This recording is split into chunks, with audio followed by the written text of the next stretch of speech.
Constitution says you do, and so do I. I believe that until proven guilty, every man, woman, and child in this country is innocent. And that's why I fight for you, Albuquerque. Better Call Saul. Hey everybody, and welcome back to another video. My name is Marion, and it is a sad day for Better Call Saul fans everywhere as we have one episode remaining of the series. And with the last episode ending with Marion exposing Gene as Saul Goodman, forcing him to go on a run, speculation is at an all-time high as anything can happen. And seeing how everyone else has a theory of what may happen from Gene getting killed to Kim saving him in the end to even this one wild one I've seen where Gene gets arrested and meets up with Walter White, who's being kept alive after the events of Breaking Bad for reasons unknown. And well, I mean, it's not unreasonable to think of, but hey, in the Breaking Bad universe, anything can happen. So I figured I'd throw my own hat in the ring with my own theory / prediction of my own creation and see where it goes. And if you could leave a like on this video to support the channel, I will make a promise that if I were ever to make an egg salad sandwich for you, there would be zero, none, zip, nada Miracle Whip inside of it. I don't know what Kim's new boyfriend was thinking, saying that they're similar, especially with Dukes.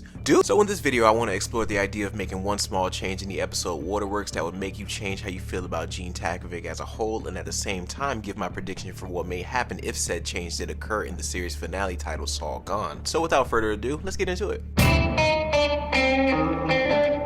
So when it comes to the episode Waterworks, the one change that I would make, and this will get dark by the way, but in the scene towards the end with Gene and Marion, Gene would actually go through with strangling Marion with the phone cord, and I would imagine that it would just be a brutal scene where Marion would be struggling and scratching, but we only get a shot of their feet showing the struggle, and after about a minute, her lifeless body would just fall to the ground. And without panning up to his face, we would just see Gene walking around the house looking to stage it to look like a burglary gone wrong, breaking the window, taking the laptop and her purse, and the entire time just humming that same song that we showed earlier in that episode, showing us that he's not even fazed by killing Marion. And once he's ready to go, he'd press the life alert button for the police to come, and then he'd calmly drive away. He'll then probably drive a few miles to dispose of the laptop and purse at a nearby gas station, but while Gene grabs the purse, Marion's wallet falls out under the seat without him noticing, and once he believes everything's been thrown out, he drives away and goes off to the jailhouse to bail out Jeff. And once he gets there, he poses himself as Jeff's dad, and he's able to completely disregard the fact that less than an hour ago he just killed his mom. But if I had to compare Gene's demeanor in this situation, I'd say it'd be similar to Kim's mom during the flashback of her shoplifting, where he puts on the charade of a concerned parent just to turn around to laugh at how they got away with it. But in the end, it works, and he was able to bail Jeff out with no issues. And as they're on their way back to Marion's house, Gene asks Jeff why his mom isn't here, and Gene responds regularly by saying that she said she wasn't feeling well and she just told me to come instead. And Gene continues to say, thanks again for the distraction, and I'm sorry about the cab, but we'll get you a new one, okay? Gene says, smiling at Jeff, really just embodying that Lalo Salamanca attitude at this moment, just hiding all of his viciousness behind a smile. And Jeff had this confused look on his face because he didn't do anything on purpose, at least, because, well, Jeff's just an idiot. But he then says, yeah, distraction, that's exactly what I was trying to do. Gene attempts to stall by asking if Jeff's hungry to delay going back to Marion's house while he knows the cops are still investigating her murder at this time. Jeff agrees to eat at a Twister's, formerly known as the Los Pollos Hermanos restaurant, and don't at me because, I mean, it could exist in Omaha. I mean, it's a growing food chain, right? And while they're eating, Gene and Jeff talk about their next heist, and Jeff is quiet and he questions Gene, wanting to know, did he really take anything from the cancer man's house? Gene looks surprised for a moment and then he lies, saying that of course not. What do I look like, an amateur? The cancer must have just gotten to that guy's brain, he says, laughing as he takes a sip of his drink. And maybe after 30 minutes they leave the restaurant and head over to Jeff's house.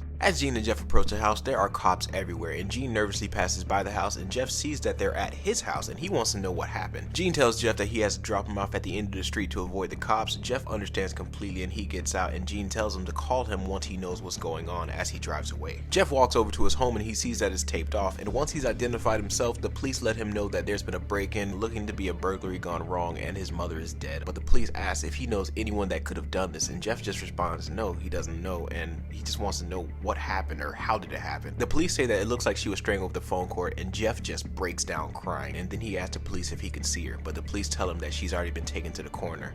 We cut over to Gene, who's at home drinking, and similar to him waiting for Jeff to call him from jail, he's waiting on Jeff to call him about Marion, and his magic fingers seem to work because Jeff calls Gene and tells him about the bad news, and Gene puts on his best performance to act concerned, and in true Saul Goodman fashion, he sells the story. Then Gene asks Jeff if he wants to stay at his house for the night and says that he'll cheer him up and even has a surprise for him once he gets to his house. Jeff agrees and Gene leaves to go get Jeff. Gene picks up Jeff from his house, and Jeff has a small bag with a change of clothes in it, and as they're on their way back home, Gene really takes his father role to the next level. But for Gene, it's all a charade, and he's doing his best just to cast doubt that he was the one who actually killed Marion, and it works. Once they get to Gene's house, they get settled in by having a few drinks, and Gene reveals his surprise by showing him the Saul Goodman tapes that he has hidden in his wall of his house. The two have a good time drinking, and Gene talks about some of his glory days at Slip and Jimmy until they both pass out.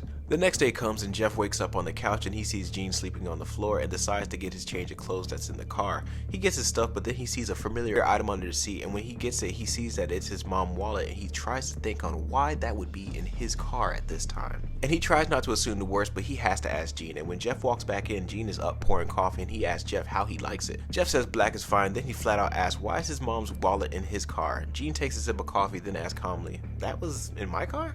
And Jeff says, "Yes, right underneath the seat, and I thought you didn't see my mom yesterday because she wasn't feeling well." Gene questions Jeff, asking, "So what are you trying to say right now?" As he doesn't even break eye contact by taking another sip of coffee. Then we see Jeff get a little aggravated, then he just asks, "Did you kill my mother?" And Gene just says, wait, me? Are you serious? Now why would I do that, Jeff? After everything I've done for you and your mom, why would I do anything to her? Maybe it was you who brought the wallet with her when I picked you up last night in that little bag of yours. Did you ever think of that? Jeff then starts to feel bad for even assuming, and he apologizes, but he just can't help but think that Gene is somehow responsible for this. Then suddenly there's a knock at the door, and it's the police, and they say that they have some questions for Gene Takovic. Because just to fill in some blanks here, Gene was visiting Marion's house for the past few months, and likely during the crime scene the police dusted for fingerprints, and they likely saw that Gene's fingerprints matched Saul Goodman's fingerprints, making him a suspect for Marion's murder. But in that moment, Gene tells Jeff to tell the police that he went out of town, basically to stall the cops while he leaves through the back door to get away. Because again, Gene knows that he's guilty, and the fact that they're at his door would mean that they either have something Saul Goodman related or Gene Takovic related. Either way, he's in trouble and he has to go. And once Gene is out of sight, Jeff opens the door and the police burst in waving guns, asking Jeff where is Saul Goodman, and it's confirmed that it's his house because the tape is playing on his TV, so kinda dead to rights in this situation. But Jeff says that he's not home and he's just house sitting. Then the police say that he's wanted for questioning for his involvement in the murder of an elderly woman yesterday. And like a switch, it all comes together for Jeff, from the wallet to Gene picking him up and even him being extra nice to him. Jeff then says to himself, he did do it. And with his mom wallet still in his hand, he points in the direction that Gene went and says,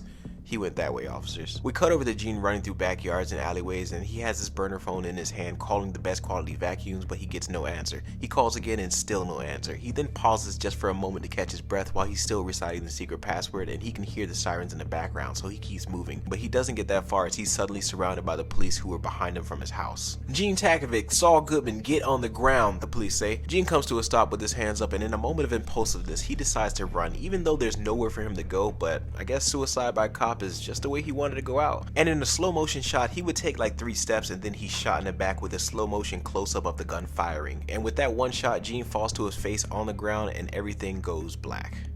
Gene opens his eyes and notices that he's handcuffed to a hospital bed and there are cops watching him, and he tries to move his legs but he can't seem to move his legs. Then he tries to move his arm that's not handcuffed and he can't move it either, and he's a little confused at this time. But then one of the police officers say, "Welcome back to the land of the living. Now tell me, what do you prefer, Saul Goodman or Gene Takovic?" Gene remains stone-faced. The officer continues to say, "Regardless on who you want to be, you're under arrest for so many charges that it will be easier to list the things that you're not guilty of, because murder, money laundering, drug distribution, and identity theft, the list goes on." And Gene says in a raspy tone like he's dehydrated, "I want a lawyer."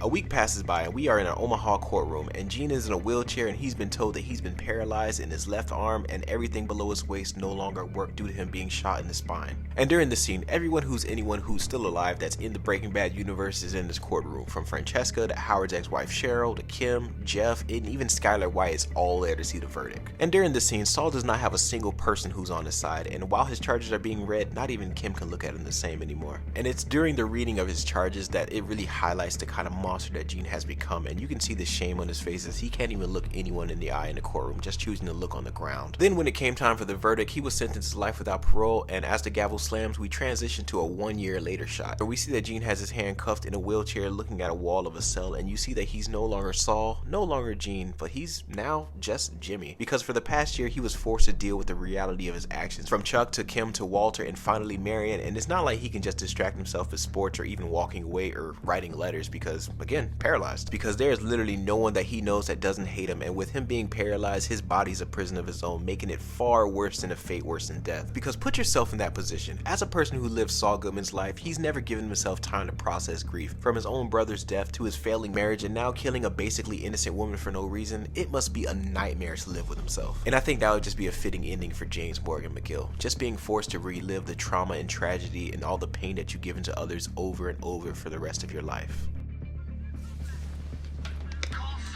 Hey guys, I want to thank you so much for watching this video. I know this one took a dark turn, but the Breaking Bad universe is not for the lighthearted. And that's my prediction for the series finale, but I want to hear from you guys. What do you think of my theory? Do you agree? Do you disagree? Do you have a theory of your own? Whatever it is, comment down below and let me know, and I'll do my best to respond. Until then, my name is Merge.